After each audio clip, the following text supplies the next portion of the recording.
Hi friends, आज मी शापूची भाजी कशी करायचं हे दाखवणार आहे या व्हिडिओमध्ये। तर शापूची भाजी करण्यासाठी इथं 2 गड्डी शापूचे घेतले, ते साफ करून घेतले आणि स्वच्छ धुवून घेतले 2 ते 3 पाण्याने। आणि त्याच्यासाठी लागणारे साहित्य म्हणजे मी घेतलेले 4-5 हिरव्या मिरच्या आणि 5-6 कळी लसूण आणि थोडेसे मोहरी आणि जिरा आणि थोडेशी 1 चम्मच घेतले बेसन आणि त्याच चम्मचने 2 चम्मच कुट्टा घेतले, शेंगदाण्याचा कुट्टा। तर हे सगळं आपल्याला शापूची भाजी करण्यात लागणार आहे। तर मी ह्या सगळ्यात आधी मी शापूची भाजी बारीक चिरून घेणार आहे, एकदम बारीक चिरून घ्यायचे। शापूची भाजी मी एकदम पातळ करणार आहे, अशी गरगटी होईल अशी। तर ह्या प्रकारे सर्व भाजी आपल्याला बारीक चिरून घ्यायचे, मस्त अशी बारीक चिरून घ्यायचे पूर्ण। बघा मी ह्या प्रकारे सर्व भाजी बारीक अशी चिरून घेतले। तर आपण आता त्यासाठी हे भाजी आपण शिजून घेऊया आधी। त्यासाठी मी टोप घेतले, 1 टोपात थोडासा पाणी घेतले आणि ते पाणी आपण गॅसवर ठेवूया।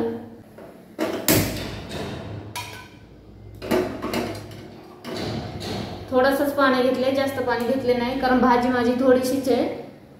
मी ही भाजी 2 ते 3 जणांसाठी होईल एवढीच करणार आहे, त्यासाठी तेवढं सगळं साहित्य घेतलेलं आहे। तुम्ही जर जास्त 5-6 जणांसाठी जर करत असाल तर तुम्ही थोडंसं साहित्य सगळे वाढवून घेऊ शकता।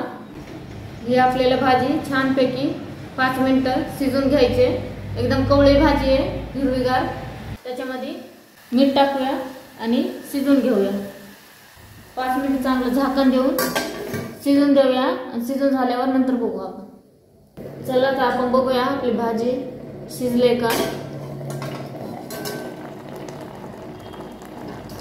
हे बघा आपली भाजी खूप छान अशी शिजली आहे आणि ह्याच्यात मीठ टाकल्यामुळे आपल्या भाजीचा कलर सुद्धा अजिबात चेंज नाही झाला, एकदम जशी आहे तशी हिरवीगार आहे। त्यामुळे कधी पण पालेभाजी शिजवायला ठेवताना किंवा बनवताना त्याच्यात मीठ नक्की टाका, जेणेकरून काळी पडत नाही, ती हिरवीगार आणि छान असं जसं आहे तसंच कलर राहतो, भाजीचा कलर अजिबात चेंज होत नाही। तर आपल्याला ही भाजी आता हटून घ्यायची, एकदम बारीक करून घ्यायची। फोडणीसाठी 1 ताट घेणार आहे, या ताटामध्ये आपल्याला ह्याच्यातलं जे एक्स्ट्रा पाणी आहे ते आपण काढून घेऊया, जेणेकरून हटायला आपल्याला सोपं जाईल। जास्त पाणी असल्याने हटता येणार नाही, भाजी बारीक होत नाही, त्यामुळे आपल्याला सगळं पाणी काढून घ्यायचे। हे बघा या प्रकारे आणि आपण हे साईडला ठेवून घेऊ आणि भाजी आपण तर बारीक एकदम हटून घ्यायचे। त्याच्यात लागणारा हे बेसन, 1 चम्मच मी बेसन घेतले आणि हा शेंगदाणा 2 चम्मच शेंगदाणा घेतलेले, बारीक कूट करून घेतले त्याचा। हे पण आपण त्याच्यात टाकून घ्यायचे। तुम्ही शेंगदाणे नंतर टाकले तरी काय हरकत नाही, पण मला असं ह्याच्यामध्ये बारीक हटायचे व्यवस्थित।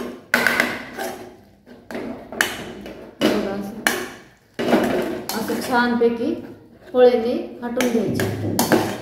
आपल्याला पळीनेच हटायची ही भाजी, कारण तुम्ही जर म्हणलंय पावभाजीचं ह्याच्याने हटूया किंवा रवीने हटूया, रवीने जर हटले तर व्यवस्थित बारीक होत नाही, म्हणून आपल्याला पळीनेच असं चांगलं दाबून बारीक हटून घ्यायचं। जास्त बेसन टाकायचं नाही, बेसन थोडंच टाकायचं, 1 चम्मच ते 1.5 चम्मच। हे बघा किती छान अशी एकदम गरगटी झाली बघा भाजी। 1 ते 2 मिनिटं फक्त हटायची, त्याला जास्त वेळ लागतच नाही, कारण ऑलरेडी खूप छान अशी मऊ शिजलेली, त्यामुळे 2 मिनिटात लगेच हटून होती। हे बघा आपली भाजी हटून झाली आहे। आता आपण फोडणी देऊया, हे आपण साईडला ठेवून देऊ। कढई तापली चांगली की मग आपण त्याच्यात तेल टाकून घेऊया। कढई तापली आपली, 1 ते 2 पळी ऑइल टाकून घेऊया। ऑइल टाकून झालंय. गॅस पण फास्ट होता आपलं, त्यामुळे ऑइल तापलंय चांगलं. आणि आपण हे वाटलेलं जिरा, मोहरी, लसूण आणि हिरवी मिरची हे आपल्याला तेलात टाकून घ्यायचे. ते चांगलं असं भाजून घ्यायचं तेलामध्ये. त्याच्यात बाकी काही लागणार नाही, फक्त एवढं. आपण भाजीत मीठ टाकलेलं आहे आधी आणि हिरवी मिरचीत पण वाटताना थोडासा मीठ टाकलेलं आहे. त्यामुळे आता फक्त आपल्याला त्याच्यामध्ये थोडीशी हळद टाकायची आणि खूप छान आणि खूप मस्त आणि खूप टेस्टी लागली भाजी. अशी जर या प्रकारे जर या पद्धतीने जर बनवले ना खूप भारी लागते. भाकरी किंवा चपाती किंवा राईस तुम्ही काही ह्याच्यासोबत खाऊ शकता. आपला मसाला चांगलं भाजलाय. आपण त्याच्यामध्ये ही हटलेली भाजी टाकून घेऊया.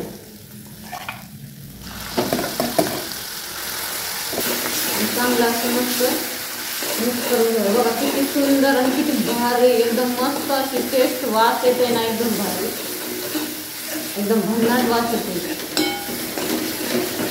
एकदम सुगंध इतकं भारी येते ना, असं वाटतं का लगेच खायला घ्यावं. तुम्हाला पाहिजे तितकं याच्यामध्ये तुम्ही पाणी ॲड करू शकता. तुम्हाला पाहिजे तितकं पाणी ह्याच्यामध्ये ॲड करू शकता. जेवढे इतकं पातळ पाहिजे, जेवढी घट्ट पाहिजे. मी लय पातळ पण नाही लय घट्ट पण नाही, मीडियम साईजचीच करणार आहे. हे बघा कशी दिसते आपली भाजी, दिसते ना एकदम भन्नाट भारी, एकदम मस्त, लय भारी लागते भाजी. या प्रकारे तुम्ही करून बघा. मी नेहमी सुकी भाजी करायची डाळ टाकून, चण्याची डाळ, मुगाची डाळ. अशी भाजी मी कधीच केली नव्हती, पण एकदा करून बघितली होती. आमची सासूबाई नेहमी अशीच भाजी करत असते, म्हणून मी ही भाजी तुम्हाला करून दाखवली. आणि तुम्ही पण एकदा नक्की ट्राय करून बघा, लय भारी लागते. आता आपण ह्याच्यावर ताट ठेवूया 2 मिनटं आणि मग पुन्हा बघूया. आपली भाजी तयार आहे. ऑइल सुटायपर्यंत ठेवायचे 2 मिनटं. ऑलरेडी आपली भाजी झालेली आहे. आपल्या भाजीला झाले आता 2 ते 3 मिनटं. चांगले उकळे आले भाजीला, बघू आपण. हे बघा खूप सुंदर उकळे आले आणि हे बघा साईडने मस्तपैकी तेल पण सुटलंय. तर आपली भाजी आता खाण्यासाठी तयार झाली आहे. तर तुम्हाला माझा हा व्हिडिओ कसा वाटला कमेंट करून नक्की सांगा. आवडला असेल तर प्लीज शेअर करायला विसरू नका. लाईक करा, शेअर करा, कमेंट करा आणि माझ्या चॅनलला सबस्क्राईब करायला अजिबात विसरू नका. धन्यवाद. Bye bye.